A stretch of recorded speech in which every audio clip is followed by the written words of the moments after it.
नमस्कार, जय डुग्गर जय मां बोली। तुस दिक्खा करदे हो गुलिस्तान डोगरी खबरें की ते अ'ऊं आं तुंदे कन्नै प्रियंका चौधरी।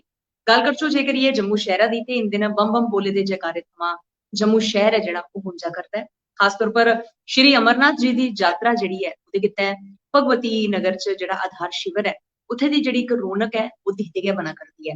ते कुदै ना कुदै आधार शिविर थमां अज्ज दी जेकर गल्ल करचै ते 10वां जत्था जेह्ड़ा ऐ श्री अमरनाथ जी दी यात्रा गित्तै रवाना कीता गेआ ऐ।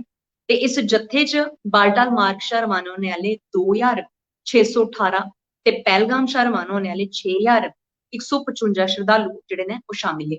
ते कुल मिलाइयै दिक्खेआ जाए ते 317 निक्की बड्डी गड्डियें च इन लोकें गी इन तमाम जात्तरुएं गी जेह्ड़ा ऐ यात्रा गित्तै भेजेआ जा दा हा सवेरै ते कुदै ना कुदै इन आधार शिविरें च जिसलै इंदा रैन बसेरा हा ओह्दे गित्तै बी इ'नें अपनी खुशी दा इज़हार कीता कि फीडबैक ते बड़ा अच्छा देआ करदे न जिन्ने बी यात्रु आ करदे न कि हर इक चाल्ली दी व्यवस्था जेह्ड़ी ऐ साढ़ी भावें सुरक्षा दी गल्ल होऐ भावें सेह्त दी गल्ल होऐ हर इक चीज दी सुरक्षा व्यवस्था इत्थै होआ करदी ऐ।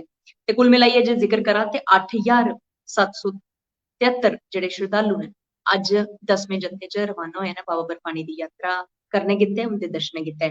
ते बाबा बर्फानी दे दर्शनें गी लेइयै जेह्ड़ा यात्रुएं दा उत्साह ऐ ओह् दिखदे गै बना करदा ऐ। तुस सारे दिक्खी सकदे हो जम्मू कश्मीर च इन दिनें इक जेह्ड़ी लैह्र ऐ बाबा बर्फानी दे दर्शनें गी लेइयै ओह् काफी ज्यादा खुशनुमा है।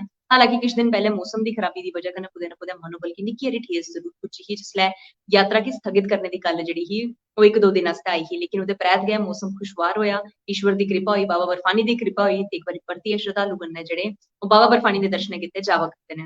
मैं उम्मीद करगी कि अज्ज दे इस अपडेट कोला तुसें गी किश इन्फॉर्मेशन जरूर थ्होई होग कि किस चाल्ली कन्नै 10वां जत्था जेह्ड़ा रवाना होएआ किन्ने यात्रु गे न किन्नी लोकी बड्डी गड्डियां जेह्ड़ियां उंदा स्हारा लेइयै ओह् जा करदे न ते किस चाल्ली दी व्यवस्था कीती गेदी ऐ ओह्दे पर एह् अज्ज दा एह् लाइव सैशन ऐ हा।